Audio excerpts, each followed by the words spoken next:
Selamat datang kembali di Rumah Ilmu. Saling bantu, saling jaga, cari ilmu di rumah saja. Baik pemirsa, memasuki segmen yang kedua. Kali ini kita akan membahas terkait dengan ikhtiar. Kadang kita itu usahanya sudah maksimal, betul Pak Nizar? Betul sekali. Ya. Kita selaku manusia, saya sudah belajar, tapi kenapa kok nilai saya masih kurang? Kenapa kok nilai saya masih kok tidak maksimal? Bagaimana? Apa sih ikhtiar itu? Monggo Bapak dijelaskan. Ya, terima kasih Bung Zulmi. Ya, betul sekali. Sebenarnya ikhtiar itu simple sekali. Ikhtiar adalah berusaha sungguh-sungguh untuk mencapai harapan, keinginan atau cita-cita. Ketika seseorang menginginkan sesuatu, maka ia harus mau berusaha atau berupaya untuk meraih. Mudahnya ikhtiar ini berusaha, berusaha tapi harus sungguh-sungguh. Kalau hanya sekedar usaha, aku luwes usaha tapi kok gak, nah ini usahanya masih belum maksimal. Usaha tapi sungguh-sungguh.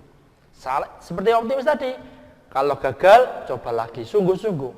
Salah coba lagi, gagal coba lagi. Seperti itu. Ya, itu tadi ya jelaskan oleh Pak Nizar. Jadi ikhtiar itu usaha dengan sungguh-sungguh. Ya, jadi ada adik yang di rumah berusaha bersungguh-sungguh. Oke. Nah, lalu dalil yang menunjukkan Pak Nizar terkait dengan kita harus ikhtiar itu apa? Seperti mantap, ini diperintahkan oleh Allah. Nah, gimana monggo Pak Nizar? Ya, terkait dengan dalil ikhtiar sebagaimana dalam Quran surah An-Najm surat ke-53 ayat 39 sampai 42. A'udzu billahi minasyaitonir rajim. Bismillahirrahmanirrahim. Wa allaysa lil insani illa ma sa'a wa anna sa'yahu sawfa yura thumma yujza'ul jazaa'al awfa wa anna ila rabbikal muntaha. Yang artinya, dan bahwasanya seorang manusia tiada memperoleh selain apa yang telah diusahakannya. Ini ya. Dan bahwasanya usaha itu kelak akan diperlihatkan kepadanya. Inilah hasil dari usahamu akan diperlihatkan oleh Allah. Kemudian akan diberi balasan kepadanya dengan balasan yang paling sempurna, yang terbaik. Allah akan memberikan balasan yang terbaik dari hasil usahamu tadi. Dan bahwasanya kepada Tuhanmu lah kesudahan segala sesuatu. Jadi kalau kita menerimanya kurang maksimal, berarti usaha kita kurang maksimal. Kalau usaha kita maksimal, insya Allah akan memberikan yang lebih baik. Nah, itu tadi memantapkan diri kita untuk selalu berikhtiar, berusaha dengan sungguh-sungguh. Itu tadi. Yang selanjutnya terkait dengan tawakal. Nah, ini kita sudah yakin, kita sudah berusaha, tapi kita menginginkan hasil yang maksimal. Kadang kita sudah berusaha, sudah yakin, sudah berusaha, tapi pengen juara satu. Ya, pengen juara satu, bagaimana Pak Nizar? Kita harus bagaimana? Yang terkait dengan makna tawakal itu sendiri, monggo. Ya, terkait dengan tawakal.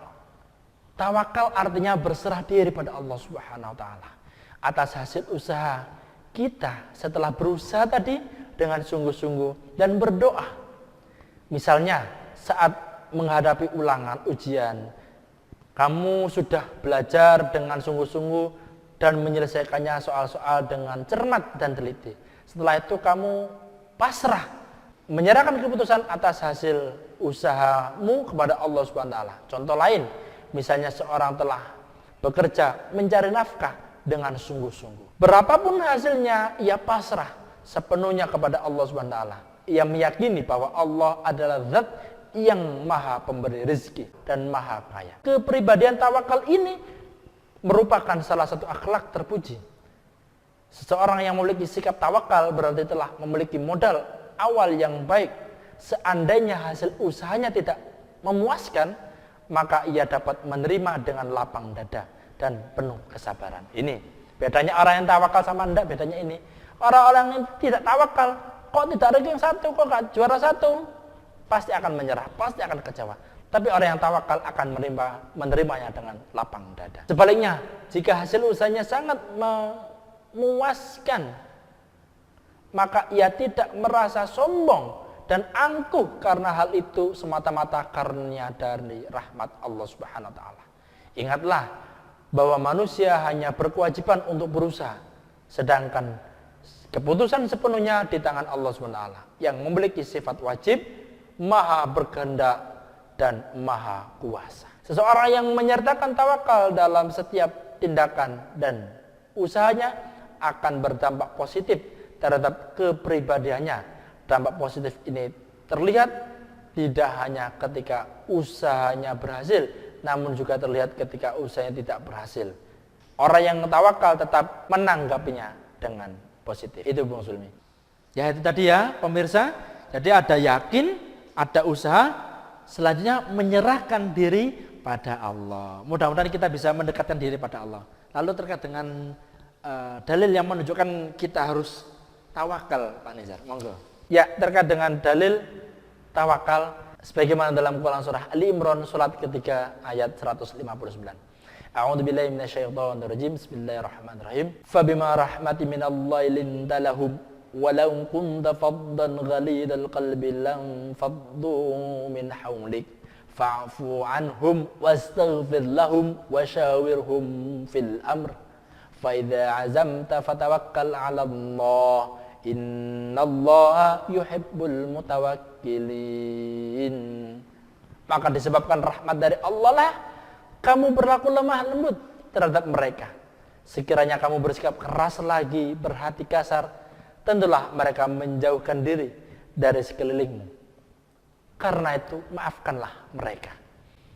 Mohonkanlah ampun bagi mereka dan bermusyawarahlah dengan mereka dalam urusan itu. Kemudian apabila kamu telah membulatkan tekad, maka bertawakallah kepada Allah. Sesungguhnya Allah menyukai orang-orang yang bertawakal kepadanya. Ini. Ya, itu tadi terkait dengan makna ikhtiar dan tawakal beserta dalil perintahnya yang diperintahkan oleh Allah dalam Al-Quran. Mudah-mudahan bisa menambah wawasan kita, menambah manfaat kita. Kita lanjutkan di segmen yang selanjutnya. Jangan kemana-mana, ikuti terus tayangan ini. Kita akan kembali setelah pesan-pesan berikut ini. Jangan kemana-mana, tetap di channel TV9 Santun Menyejukkan.